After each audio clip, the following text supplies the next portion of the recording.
చంద్రగ్రహణ సమయము సెప్టెంబర్ 7వ తేదీ ఆదివారం భాద్రపద పౌర్ణమి నాటి రాత్రి 9:56 నుంచి అర్ధరాత్రి 1:26 వరకు సంపూర్ణ చంద్రగ్రహణం ఉంటుంది. ఈ చంద్రగ్రహణం రోజున రాత్రిపూట 9:56 నుంచి ఏర్పడుతూ ఉన్నటువంటి చంద్రగ్రహణ కాలంలో ఒకవేళ ఆకలి వేస్తోంది అంటే ఏమైనా తినవచ్చా అనేటటువంటి సందేహం చాలా మందిలో ఉంటుంది. ఎట్టి పరిస్థితుల్లోనూ గ్రహణ సమయంలో ఏమీ తీసుకోకూడదు. ఇది చాలా ప్రధాన నియమం. ఉదయం ఆహారం తీసుకున్న తదుపరి మళ్ళీ తిరిగి సాయంత్రం తీసుకునేటటువంటి ఆహారము అది కూడా పచనమైపోయి ఉండాలి. అంటే పూర్తిగా మనకి అది జీర్ణమైపోయి ఉండాలి. కాబట్టి కనీసం 6 గంటల లోపల ఆహారాన్ని తీసుకుని అది జీర్ణం అయిపోయేటట్టుగా చూసుకోండి. అందుకొరకు తేలికపాటి ఆహారం తినడం చాలా చాలా మంచిది.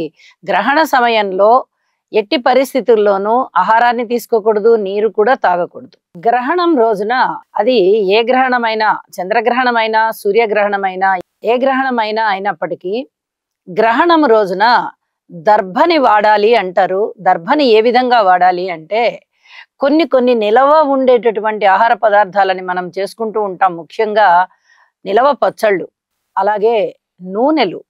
ఈ నూనెని కూడా మనము నెలకి సరిపడా నిల్వ చేసుకుంటూ ఉంటాము. కాబట్టి ఈ నూనె మీద, అలాగే నిలవ పచ్చళ్ళ మీద ఆవకాయ, చింతకాయ, ఇంకా మామిడికాయ పచ్చళ్ళు, నిమ్మకాయ, ఇలాంటివి ఊరగాయలు మనము సంవత్సరం పొడుగుతా నిల్వ చేసుకుంటాం. కాబట్టి ఆ నిల్వ చేసుకున్న ఆహార పదార్థాల పైన మూత భాగం మీద ఈ దర్భని వేయాలి. ఇలా వేసినట్లయితే ఈ చంద్రగ్రహణానికి సంబంధించినటువంటి ఆ కాంతి కిరణాలు ఆహార పదార్థంలోకి ప్రసరించకుండా ఉండి అవి విషతుల్యం కాకుండా ఉంటాయి. కాబట్టి ఈ దర్భని ఈ విధంగా ఉపయోగించాలి. గ్రహణ సమయం అయిపోయిన తదుపరి రాత్రి 1:26 అనంతరము ఏమైనా తినవచ్చా ఆహారం అనేటటువంటి సందేహం చాలా మందికి కలుగుతుంది. అయితే విడుపు స్నానం చెయ్యాలి. ఇది ఒక సూతకంతో సమానమైనటువంటిది గ్రహణం అంటే. కాబట్టి ఇప్పుడు చంద్రుడికి సంబంధించి మళ్ళీ తిరిగి జన్మ లభించిందనమాట. రాహుగ్రస్త చంద్రగ్రహణం కాబట్టి రాహు పడుతున్నాడు చంద్రుణ్ణి. అలాగే 1:26 పూర్తిగా విడిచేస్తున్నాడు. విడుపు అయిపోయిన తదుపరి తలారా స్నానం చేసి ఇల్లంతా శుభ్రపరుచుకొని అప్పుడు ఆహార పదార్థాలు వండుకొని భగవంతుడికి నివేదన చేసి అప్పుడు తినాలి. ఇంకొక విషయం ఏంటంటే భగవంతుణ్ణి కూడా మనం ఆ విగ్రహాలని, చిత్రపటాలని కూడా శుభ్రము చేసుకున్న తదుపరి భగవంతుడికి నివేదన చేసి అప్పుడు మనం ఆహారాన్ని తినాలి. అప్పటి వరకు నిలవ ఉన్నటువంటి నిన్నటి పదార్థాలు, మొన్నటి పదార్థాలు ఏమన్నా ఉన్నట్లయితే వాటిని కూడా వాడకూడదు. నిల్వ పదార్థాలు ఎట్టి పరిస్థితుల్లో తినకూడదు, అవతల పారేయాలి. కాబట్టి ఎక్కువ నిల్వ ఉంచుకోకుండా, ఎందుకంటే ఈ దోసల పిండి అని, ఇడ్లీ పిండి అని మనము నిల్వ చేసి పెట్టుకుంటాం. ఒక వారం రోజులకి సరిపడా, లేదా ఒక 5-6 రోజులకి సరిపడా నిల్వ చేసి పెట్టుకుంటాం. అలాంటివి కూడా వాడకూడదు. ఇది విషతుల్యం అవుతుంది. గ్రహణ సమయంలో ఇలాంటి పదార్థాలు మనకి తయారు చేసి పెట్టుకున్నవి ఆ చంద్రుని యొక్క కిరణాలు, రాహుగ్రహ కిరణాలు సోకి అది విషతుల్యం అవుతుంది. కాబట్టి ఎట్టి పరిస్థితుల్లోనూ ఆ పదార్థాలని వాడకూడదు అని చెప్పి తెలియచేస్తూ ఉన్నాను. భాద్రపద మాసంలో శుద్ధ పౌర్ణమి రోజున వచ్చేటటువంటి చంద్రగ్రహణం రోజున ఎవరైనా ఇంతకు ముందర మరణించి ఉన్నట్లయితే ఆ రోజున వారికి ఆబ్దీకం పెడతారు. మరి సెప్టెంబర్ 7వ తేదీ చంద్రగ్రహణం వచ్చి ఉన్నది కాబట్టి ఆ రోజున ఆబ్దీకం పెట్టవచ్చా అనేటటువంటి ధర్మ సందేహం చాలా మందిలో కలుగుతుంది. ఆ రోజు ఆబ్దీకం పెట్టవచ్చు. అయితే 1 గంట కరెక్ట్ గా మధ్యాహ్న సమయానికల్లా 1 గంట కల్లా పూర్తిగా ఆబ్దీకమైన, లేదా ఈ మధ్య కాలంలోనే చనిపోయినటువంటి వారికి 1 సంవత్సర కాలం లోపే కాబట్టి మాసికాలు ఉంటాయి. ఆ మాసికమైన ఏదైనా గాని 1 గంట లోపలే పూర్తిగా ఆ కార్యక్రమం పూర్తి చేసేసుకుని భోజనాలు కూడా చేసేయాలి అని చెప్పి తెలియచేస్తూ ఉన్నాను. తిది మటుకు పెట్టడం ఎట్టి పరిస్థితుల్లో మానకూడదు. చంద్రగ్రహణము మనకి సెప్టెంబర్ 7వ తేదీన ఏర్పడుతూ ఉంది.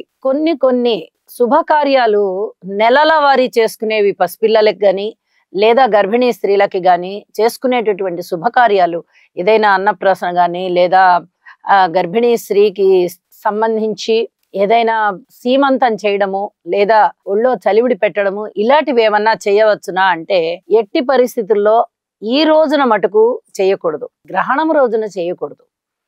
మిగతా అప్పుడు అంతా మనకి అది భాద్రపద మాసం అయినా చేయవచ్చు, పౌర్ణమి అయినా చేయవచ్చు, కానీ గ్రహణం జరుగుతూ ఉన్న రోజు కాబట్టి ఈ రోజున ఈ తిథి ఎటువంటి శుభకార్యాలకి పనికిరాదు అని చెప్పి తెలియజేస్తూ ఉన్నాను. గర్భిణీ స్త్రీలు చంద్రగ్రహణం రోజున ఎటువంటి జాగ్రత్తలు తీసుకోవాలి అంటే వారు రాత్రి ఏర్పడుతూ ఉన్నటువంటి చంద్రగ్రహణం 9:56 కాబట్టి సాయంత్రం 6 లేదా 6:30 ఆ సమయానికల్లా ఆహారాన్ని తీసేసుకుని అది చక్కగా అరిగిపోయేటట్టుగా కూడా చూసుకుని ఒక పడక గదిని చీకటిగా చేసుకోవాలి.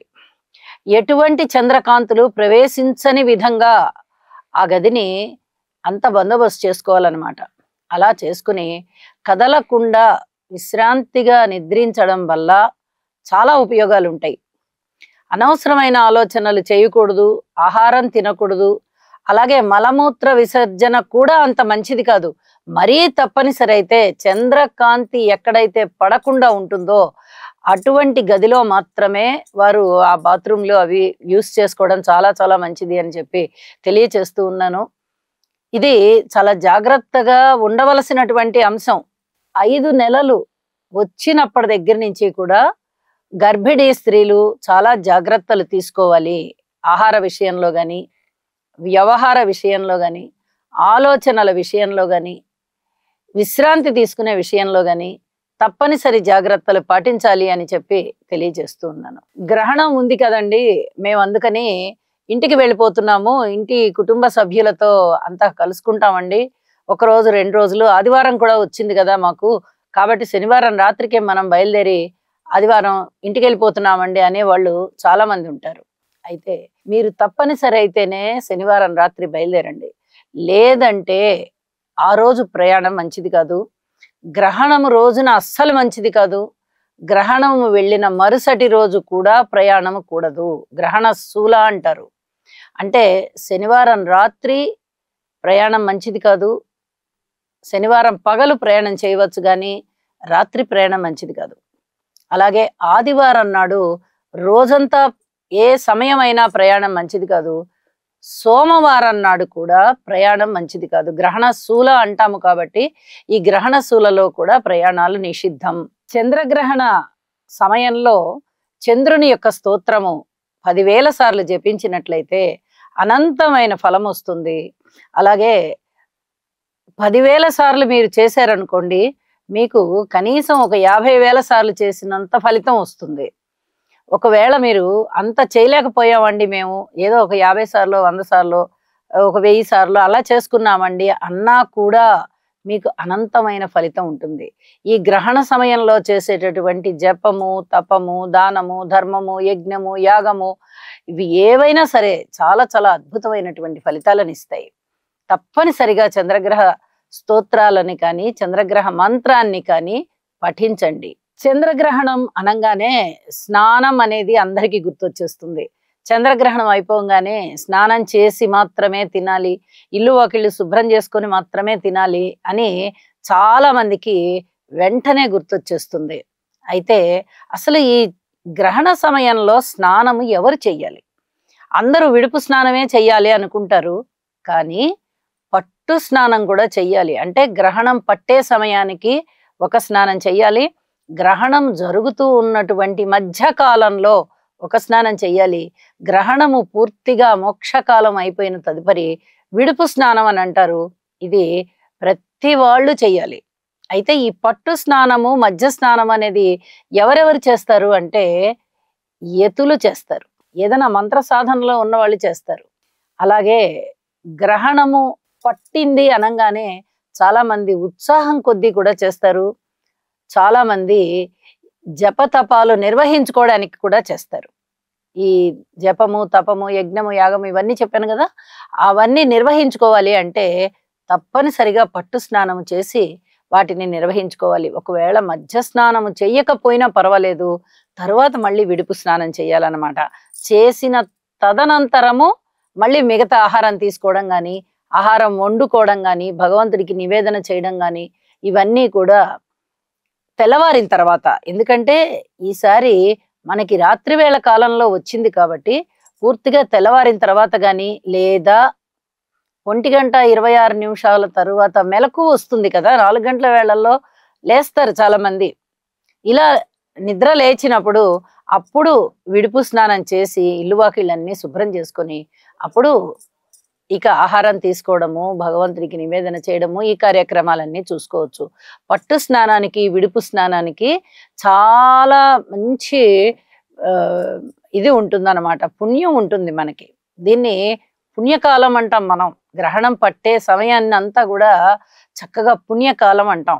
గ్రహణం అయిపోయే సమయాన్ని మోక్షకాలం అని చెప్తాము.